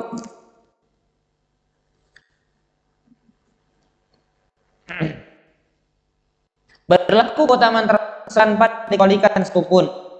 Adapun sholat-sholat sunnah, jika ia disyariatkan untuk dikerjakan di masjid, maka berlaku keutamaan tersebut. Seperti apa? Sholat tarawih, sholat tahiyatul masjid. Adapun sholat sunnah yang lebih baik dilakukan di rumah, maka dikerjakan di rumah lebih utama, seperti sholat rawatib dan semisalnya. Berarti, Bapak Ibu, ya Allah alam, kecuali kalau kita ya, saya nggak tahu kalau kita yang memang jarang-jarang ke ya seperti umroh haji ya, apakah memanfaatkan momen tersebut lebih baik masjid semuanya ataukah tidak? Allahu a'lam ya. Ada yang mengatakan ya sebagaimana hadis, sebagaimana penjelasan Utsaimin, kalau salat sunnah yang memang berlaku di masjid, salat tarawih, salat tahiyatul masjid, maka lebih baik di masjid dan dia dapat keutamaannya. Tapi kalau di rumah, qabliyah, ba'diyah, salat qiyamul lail, maka tetap yang lebih utama adalah di rumah. Mayoritas ulama berpendapat dengan hadis ini bahwa Mekah lebih utama dibanding Madinah. Berbeda dengan pendapat Imam Malik dan sahabat-sahabatnya. Dalam satu riwayat beliau berpendapat bahwa Madinah lebih utama. Mereka berdalil dengan beberapa hadis, diantaranya antara kuburku dan mimbarku adalah taman dari taman-taman surga. Dan sebenarnya tempat semati di surga lebih baik dari dunia dan seisinya. Jadi karena dikatakan tempat semati, jadi tempat kecil di surga, bagi kecil di surga itu masih lebih baik daripada seluruh dunia dan isinya. Nah, sedangkan di Madinah ada apa? Taman surga. Ya, berarti Madinah lebih baik menurut pendapat Imam Malik. Tetapi jumhur ulama, mayoritas ulama mengatakan Mekah lebih baik. Baik, terakhir saya bacakan hadisnya, keterangannya insyaallah di pekan yang akan datang atau di pertemuan yang akan datang. Salat wanita di rumahnya. Nah, ini menerangkan kepada ibu-ibu, kepada para akhwat, bahwasanya salat wanita di rumahnya jauh lebih baik. Jadi jangan takut ya, Ustaz, saya misalnya pengen salat jemaah biar dapat pahala banyak dan lain sebagainya. Justru kata Nabi lebih baik di rumah. Maka pahala di rumah salat itu jauh lebih utama dan lebih besar pahalanya bagi para wanita. Wallahu a'lam.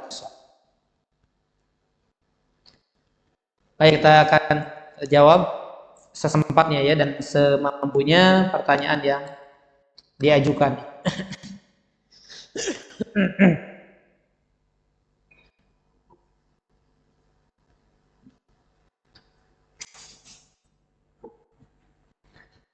Ketika sholat lalu bacaan suratnya lupa di tengah-tengah, apakah mesti dihentikan atau diganti? Boleh diganti, boleh juga berhenti kemudian langsung ruku. Boleh dua-duanya insya Allah ya, tidak masalah. Karena memang tidak wajib sempurna sampai selesai.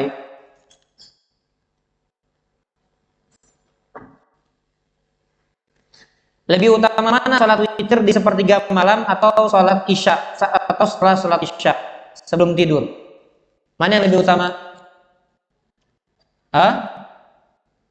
Mana yang lebih utama? Kapan? Hukum asalnya Nabi Shallallahu Alaihi Wasallam mengatakan, ij'alu akhir salatikum minal laili, ij'alu akhir salatikum minal laili witra. Jadikan akhir sholat malam kalian adalah witir. Berarti dari hadis ini menerangkan yang terbaik adalah di akhir malam. Ya. Kemudian juga hadis yang menerangkan tentang keutamaan sholat di sepertiga malam terakhir.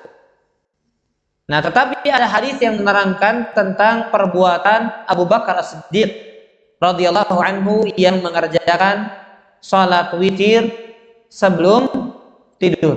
Berbeda dengan Umar bin Khattab yang menjadikan sholat witir di akhir malam sebagai penutup qiyamul lailnya. Demikian pula dengan wasiat Rasulullah Shallallahu Alaihi Wasallam kepada Abu Hurairah. Kata Abu Hurairah, kekasihku Rasulullah Shallallahu Alaihi Wasallam mewasiatkan pada 3 wasiat, diantaranya wa an anam ala witrin atau kama qala, agar aku tidur dengan melakukan salat witir terlebih dahulu. Nah, dari sini wallahu a'lam bishawab, kami bisa menerangkan penjelasan para ulama bahwa walaupun yang terbaik hukum asalnya adalah di akhir malam, tetapi tergantung kondisi orang.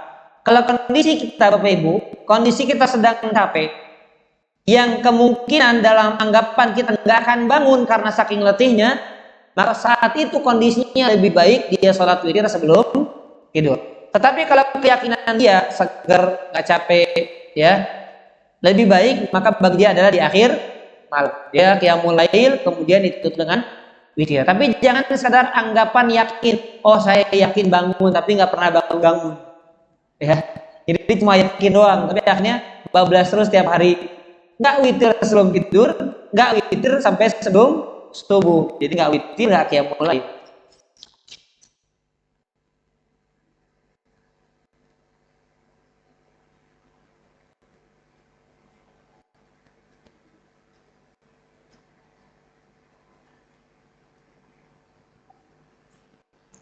Sampai mana batas toleransi kita melihat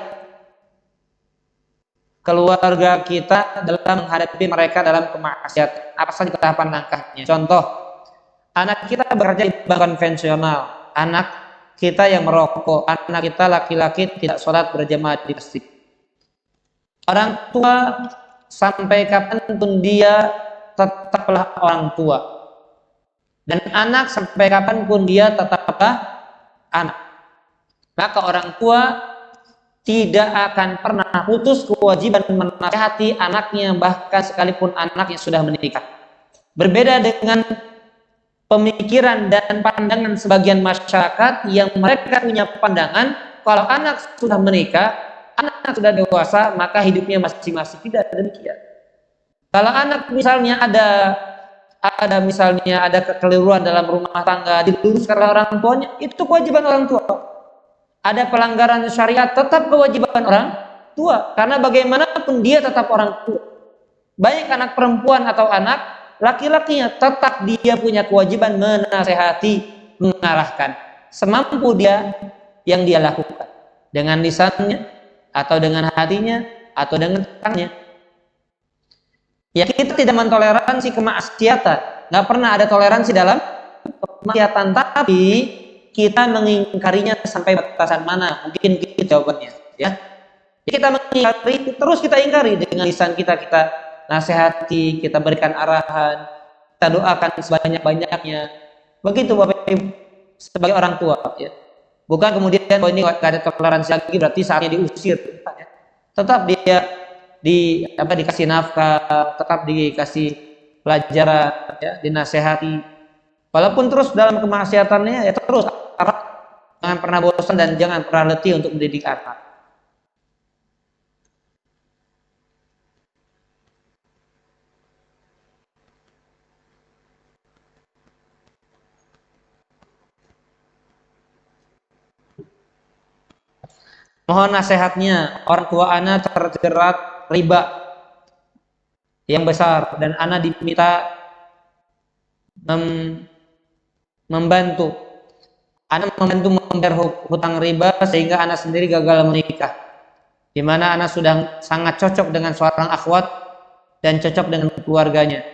Ana sekarang sangat frustasi. Masa kajian masih frustasi? Ana sekarang sangat frustasi karena hal ini, Ustaz, karena ana sudah sangat butuh nikah. Namun ana tidak memiliki modal dan gaji bulanan ana sudah pasti habis untuk keperluan sehari-hari dan bahkan bayar hutang keluarga. Baik, jangan berpandangan sempit. Yang antum bantu adalah orang tua sendiri.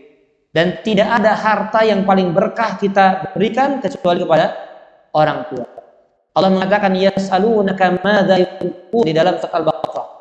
Mereka bertanya, apa yang harus diinfakkan? Allah mengatakan, "Qul ma anfaqtu min khairin falil walidain." Katakanlah apa yang kalian infakkan dari kebaikan. Yang pertama Allah katakan apa? Falil walidain. Bagi kedua orang tua, wal aqrabin, bagi kerabat, wal yatama, bagi orang-orang yatim. Tidak ada orang punya semangat ngasih orang anak yatim, orang miskin, tapi orang tuanya ternyata betul dia tidak bantu. Apalagi kondisinya orang tua ini sedang butuh bantuan, maka insya Allah mendatangkan keberkahan dan tidak bertabrakan ya, antara dia ingin menikah dengan membantu orang tua.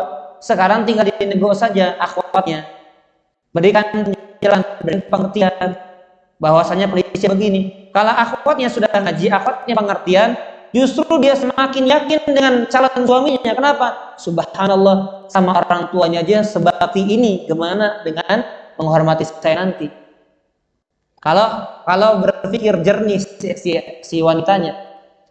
Dan sebetulnya ini para akhwat, orang tua dan para jomblowati, ya, para jomblowati dan para orang tua, jangan takut menerima ikhwan yang memulai dari nol. Yang penting dia bekerja. Yang penting dia orang yang berusaha. Ya, kalau semua pikir dari nol nggak mau, saya juga udah lama nggak laku kayaknya. Ya, saya lama kayaknya. Mungkin baru laku sekarang mungkin. Ya, tetapi ya itu makanya subhanallah, masya Allah ya, kalau kita dapat akhwat yang mau memulai dari nol, luar biasa ya. Dan sekarang sudah mulai, sudah punah akhwat seperti itu. Bahkan yang bercadar, yang berjilbab besar pun sudah mulai apa? Sudah mulai memandang dari harta. Tapi saya nggak bilang semuanya. Banyak, ya, banyak dengan dalih apa? Ustadz, ya hidup ini kan realistis aja. Banyak saya dengar itu dari akhwat yang ngajinya sudah bertahun-tahun, kitab sudah khatam. Tapi kalau masalah duit luar biasa, khatam juga, gitu ya. Ya, mudah-mudahan akhwat-akhwat di sini enggak, ya. Insya Allah enggak akhwat-akhwat di sini. Jadi sampaikan kepada akhwat tersebut, kepada calonnya tersebut, kepada orang tuanya, ya, minta didoakan. Jangan frustasi, ya, minta sama Allah. Kalau misalnya tadi merasa cocok dengan akhwatnya, kemudian akhwatnya ternyata tidak bisa memberikan pengertian dalam kondisi kita, berarti memang bukan jodohnya. Menurut kita cocok, tapi ternyata menurut Allah tidak cocok. Di awal saja sudah mempermasalahkan, gimana nanti kalau kita sedang suku orang yang kaya di awal, apakah tidak mungkin bagi Allah kemudian dibalikan, misalnya bangkrut, betul nggak? Bangkrut kalau di awal nggak siap, bangkrut jadi tinggal, diajukan menyertai. Tapi kalau dari awal sudah berani nol, maka kaya senang, susah pun nggak kaget, betul nggak? Atau dulu saya susah kok. Sudah biasa. Jangan kalah sama orang awam, jangan kalah banyak orang awam yang dia mampu menahan lapar, ya, kemudian bertahan dengan suaminya. Ada orang ngaji baru bentar kelaparan dan bisa cerai. Subhanallah. Ilmunya kemana gitu ya?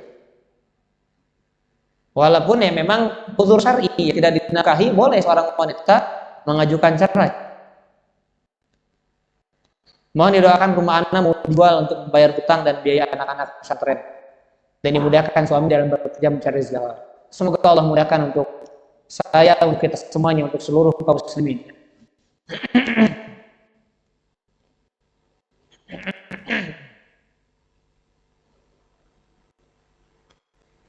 Apakah kegiatan arisan di RT yang tujuannya untuk silaturahmi? Ya bukan silaturahmi ya. Kalau dengan tetangga itu ukhuwah namanya, karena nggak ada hubungan rahim. Maka ya arisan itu tidak masalah ya, halal-halal saja. Selama tidak ada unsur yang menyeretnya kepada keharaman.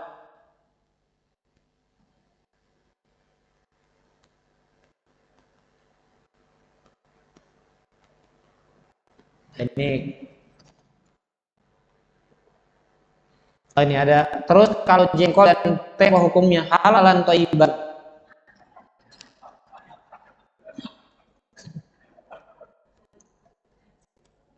Halalan ngenahan. Makruh itu kalau kita mendekati masjid ya, bawang atau yang aromanya itu tidak sedap, dan juga rokok itu kalau mendekati masjid maka hukumnya apa? Makruh, tak boleh. Sampai hilang baunya baru dia boleh sholat. Bahkan bagi dia tidak gugur kewajiban sholat berjamaah. Tapi jangan beralasan, aduh, saya mau nggak jamaah makan jengkol aja. Yang nggak boleh itu berkilah namanya ya, nggak boleh. Tetapi memang kalau masih bau itu nggak boleh dia sholat berjamaah.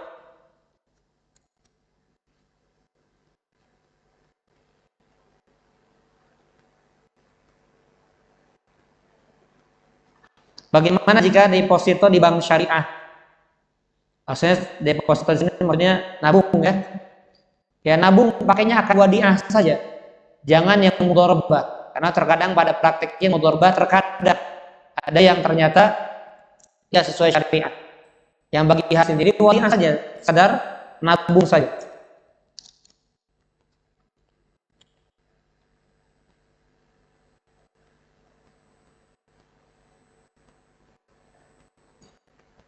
Ya, yang minta doa ya insya Allah tentunya pasti kita saling mendoakan untuk kebaikan. Ya, tapi jangan lupa kadang jamaah menuntut Ustaz doakan saya tapi lupa mendoakan gurunya. Nah, ini adil ya. Jadi mari saling mendoakan dalam kebaikan dan mari saling mendoakan dalam silent, itu yang paling penting. Karena doa-doa yang tidak disampaikan di keramaian itu jauh lebih mustajab. Kenapa? Karena diaminkan oleh para malaikat.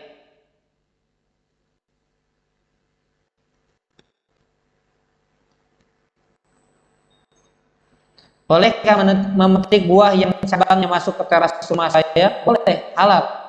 Jadi kalau ada buah yang keluar pagar tetangga, maka itu yang keluar halal.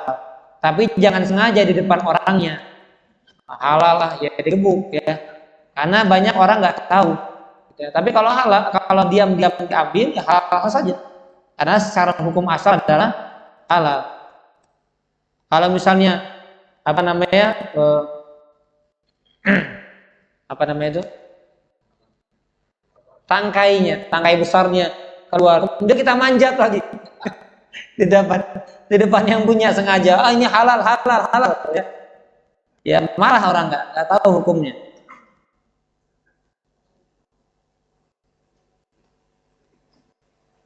Jika kita sudah terjerumus perkara yang haram, masalah uang, tetapi kita belum mampu untuk menyelesaikannya, hanya baru mampu untuk menyicil, tolong penjelasannya. Allah mengatakan fattaqullaha masata'tum. Bertakwa semampu kalian. Belum mampu maka semampunya. Ya kalau bisa dilunaskan langsung ya itu lebih baik. Tapi kalau belum mampu ya sudah jalankan. Dari antara bentuk upaya kita jangan kemudian keluar dari tanggal yang ditentukan sehingga nanti ada bunganya. Allah.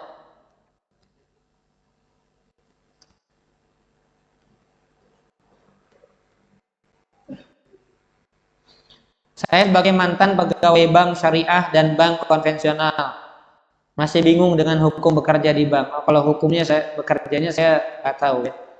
Saya tadi hanya bicara sebagai nasabahnya ya.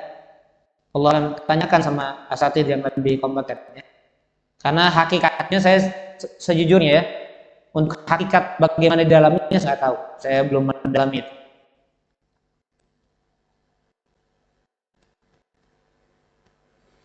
Bagaimana cara memberi nasihat kepada suami yang masih merokok? Ya, selalu berujung perdebatan.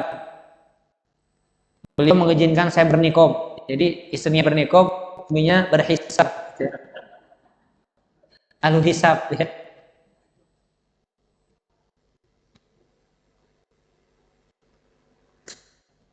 Ya, Bapak Ibu,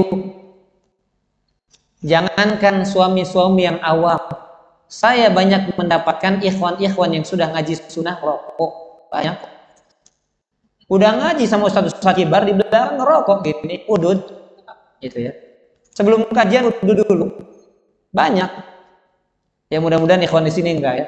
Dan bahkan akhwat pun saya pernah dapat. Akhwat yang sudah ngaji ngerokok pernah saya tahu. Ya mudah-mudahan akhwat sini tidak. Jadi ini penyakit dosa, maksiat. Ya kalau berujung pada perdebatan, wahai istri ya, wahai istri dan wahai para wanita, jangan menasehati seperti nasihat seorang anak kepada orang tuanya. Jangan. Posisikan dan dudukan seorang istri kepada suaminya, menyampaikan penuh hormat, menyampaikan dengan penuh kemuliaan, mengingkari tetap dengan hati, tapi menasehatinya jangan kemudian hati yang mengingkari terbawa kepada emosi, terbawa kepada kata-kata yang tidak bijak. Nah kalau sudah banyak dinasehati, udah beri jarak dulu, beri tenggang waktu dulu, banyak doakan. Nanti ada waktu lagi, sampaikan lagi, saya pengen loh Mas Abi, saya nggak merokok lagi, misalnya begitu ya.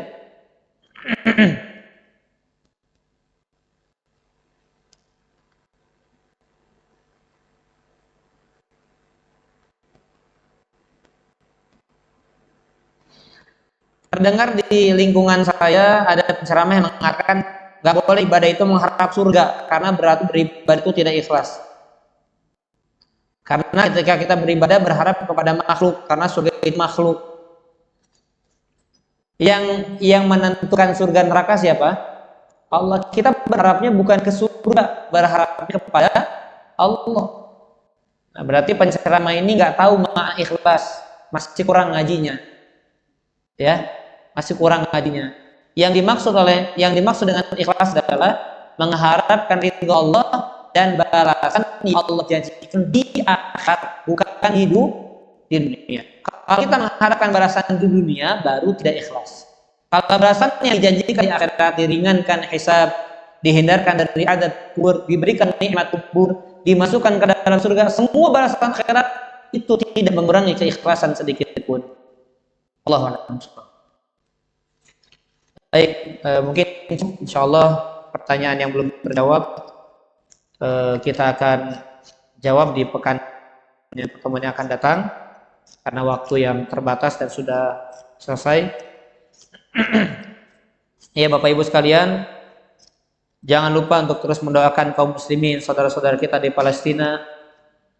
Dan ternyata meluas ya, kami dapat info juga dari guru kami, orang-orang Syiah Rafidhah sudah mulai berulah di Yordania. Itulah memang kalau kita bicara Syiah Rafidhah, itu ada sekutu orang-orang Yahudi. Jadi kalau orang meminta bantuan kepada orang-orang Syiah, dia khawatirkan ternyata ada makar orang-orang Yahudi di dalamnya, yang kemudian mengatasnamakan dan seolah-olah berbendera dan bendera Islam. Jadi harus waspada. Kita doakan dan jangan lupa kita bantu semampu kita. Jadi kalau kita mampu harta, jangan cuma doa. Doa itu bagi orang yang punya harta. Tapi kalau punya harta, maka harta juga dikeluarkan. Ya, Bapak Ibu sekalian bayangkan kalau kita di posisi mereka, butuh bantuan. Kemudian bantuannya sedikit, ada orang berpikir nggak membantu, maka akan semakin perih dan pedih penderitaan yang dirasakan. Ya, seorang mukmin hendaknya seperti satu bangunan, menguatkan satu dengan yang lainnya, seperti satu fisik. Kalau merasa sakit, maka yang lain ikut bergada tangan saja, nggak ada gadang kepala saja, semuanya ikut bergada. Itulah sikap seorang mukmin. Ya, kami masih terbuka ya menggalang dana untuk saudara-saudara kita di Palestina, dan juga ya kalau lihat kita berita di India ya, orang-orang Hindu dan orang-orang Buddha ekstrim, mereka mengganggu kaum muslimin, dizolimi mereka, ada yang ya hidup dilempar ke sumur suruh berenang padahal dia nggak mampu. Saya lihat video-videonya luar biasa. Ya kita yang aman bersyukur sama Allah, manfaatkan waktu sebaik-baiknya, bermajelis ilmu, ya, beribadah, baca Al-Quran, zikir dan lain sebagainya. Demikian barangkali yang bisa disampaikan, mudah-mudahan bermanfaat. Mudah-mudahan Allah SWT membantu kauhidin di Palestina dan seluruh penjuru dunia, menghancurkan sehancur-hancurnya orang-orang Zionis, orang-orang Yahudi yang menzalimi orang-orang muslimin dimanapun mereka berada. Amin ya rabbal alamin. Kita tutup dengan kafaratul majlis. Subhanallah wa bihamdika, asyhadu an la ilaha illa anta, astaghfiruka wa atubu ilaik. Sallallahu alaihi wa ala alihi wa sahbihi wa sallam. Assalamualaikum warahmatullahi wabarakatuh.